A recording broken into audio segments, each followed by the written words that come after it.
ഏത് കർമ്മവുമാകട്ടെ, നിങ്ങൾ ഓഫീസിൽ ചെയ്യുന്ന ഒരു കർമ്മവുമാകട്ടെ, എന്ത് കർമ്മവും, വീട്ടമ്മമാർ വീട്ടിൽ ചെയ്യുന്ന കർമ്മം, ഒരു വീട് തുടച്ചു വൃത്തിയാക്കുമ്പോൾ അതിന് കിട്ടുന്ന പ്രതികരണങ്ങളോ അല്ലെങ്കിൽ മറ്റാരുടെ പ്രതികരണത്തിനൊന്നും കാത്തു നിൽക്കാതെ ആ വീട് വൃത്തിയായി കാണുമ്പോൾ കിട്ടുന്ന ഒരു സന്തോഷം, അത് താൻ ചെയ്ത കർമ്മം ആസ്വദിക്കാനുള്ള ഒരു മനസ്സ്, ആ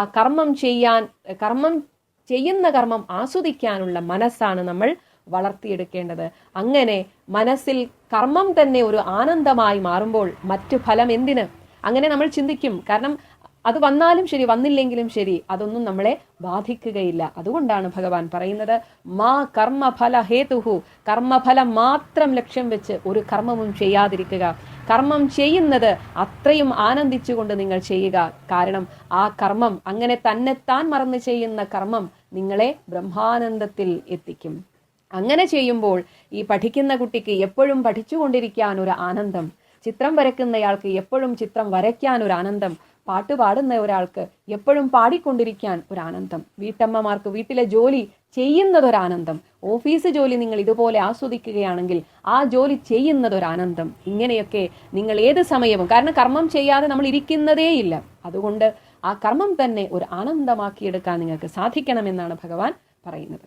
എന്നാൽ ചില ആളുകൾ, എനിക്ക് കർമ്മഫലത്തിൽ അധികാരമില്ല, എങ്കിൽ പിന്നെ ഞാൻ കർമ്മം ചെയ്യുന്നത് എന്തിന് എന്ന് ചോദിക്കാൻ ഉള്ള ഒരു സാധ്യതയുണ്ട്. അതുകൊണ്ട് ഭഗവാൻ പറയുന്നു, ഒരിക്കലും അങ്ങനെ ആവരുത്. ആ അലസത, ആ മടി കൊണ്ട് നിങ്ങൾക്ക് ഒന്നും ലഭിക്കുകയില്ല.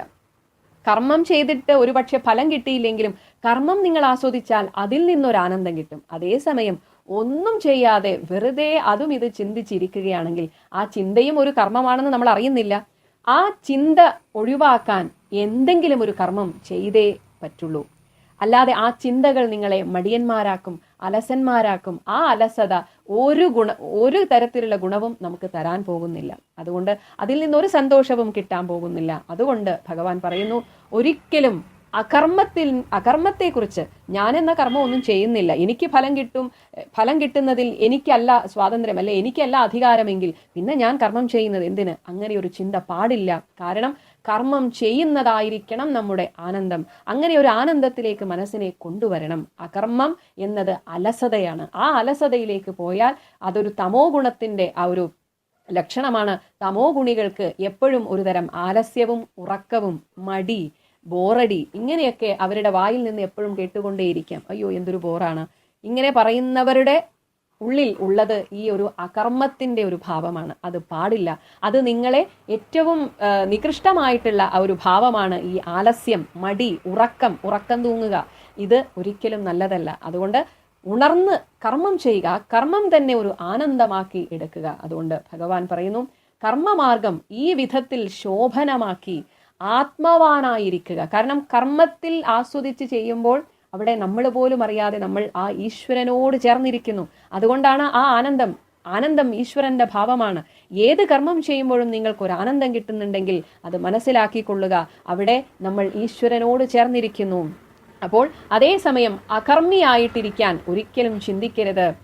അങ്ങനെ ചിന്തിച്ചാൽ അത് ആലസ്യത്തിലേക്ക് നിങ്ങൾ നയിക്കും. ഇങ്ങനെ ഈ ഒരു സൂത്രം, ഈ ലോകത്തിൽ എങ്ങനെ കർമ്മം ചെയ്യണം, ആ കർമ്മം ചെയ്തുകൊണ്ട് തന്നെ ഈ ലോകത്തിനോട് ഒട്ടാതെ സംഘമില്ലാതെ എങ്ങനെ നിങ്ങൾക്ക് ജീവിക്കാം എന്ന പരമപ്രധാനമായ ഒരു സൂത്രവാക്യമാണ് ഭഗവാൻ നമുക്ക് തന്നിരിക്കുന്നത്. കർമ്മം ചെയ്യാൻ മാത്രമേ നിങ്ങൾക്ക് അധികാരമുള്ളൂ. കർമ്മഫലം പല ഘടകങ്ങളെ ആശ്രയിച്ചാണ് എന്നതിനാൽ അതിൽ നിങ്ങൾക്ക് അധികാരം ഇല്ല. അതുകൊണ്ട് കർമ്മഫലത്തെക്കുറിച്ച് മാത്രം ചിന്തിച്ച് കർമ്മം ചെയ്യാതിരിക്കുക. എന്നാൽ ഒരിക്കലും അകർമ്മികളായിട്ട് ഇരിക്കാതെയും നോക്കണം. അത് നിങ്ങളെ ആലസ്യത്തിലേക്ക് നയിക്കും. നിങ്ങൾ ശരീരം കൊണ്ട് ഒരു പക്ഷേ വെറുതെ ഇരുന്നാലും മനസ്സ് വെറുതെ ഇരിക്കില്ല. മനസ്സിൽ വെറുതെ ഓരോ ചിന്തകൾ വരും. ആ ചിന്തകൾ നിങ്ങളെ നശിപ്പിക്കും. അതിലും നല്ലതല്ലേ നല്ല രീതിയിൽ എന്തെങ്കിലും ഒരു കർമ്മം ചെയ്യുന്നത്. അതുകൊണ്ടാണ് ഭഗവാൻ പറയുന്നത്, അകർമ്മത്തിൽ ഒരിക്കലും സംഘം, അകർമ്മിയായിരിക്കാൻ ഒരു ടെൻഡൻസി, ആ ഒരു ചിന്ത ഒരിക്കലും ഉണ്ടാകരുത്. അതാണ് മാ തേ സംഘഹ അസ്തു അകർമ്മണി. അകർമ്മത്തിൽ നിനക്ക് സംഘം ഉണ്ടാവാതിരിക്കട്ടെ. എപ്പോഴും കർമ്മം ചെയ്തുകൊണ്ട് ജീവിക്കൂ. പക്ഷേ ഫലം എന്ത് തന്നെയായാലും അതിനെ സ്വീകരിക്കാനും കൂടിയുള്ളൊരു മനസ്സ് ഉണ്ടാക്കിയെടുക്കുക. ഇങ്ങനെ ഒരു വളരെ പ്രധാനമായിട്ടുള്ള ഒരു രഹസ്യം ലൗകികരായ കർമ്മം ചെയ്തുകൊണ്ട് ജീവിക്കുന്നവർക്ക് ഭഗവാൻ കൊടുക്കുകയാണ്. കർമ്മണ്യേവാധികാരസ്തേ മാ ഫലേഷു കദാചന മാ കർമ്മഫലഹേതുർഭൂ മാ തേ സംഗോസ്ത്വകർമ്മണി.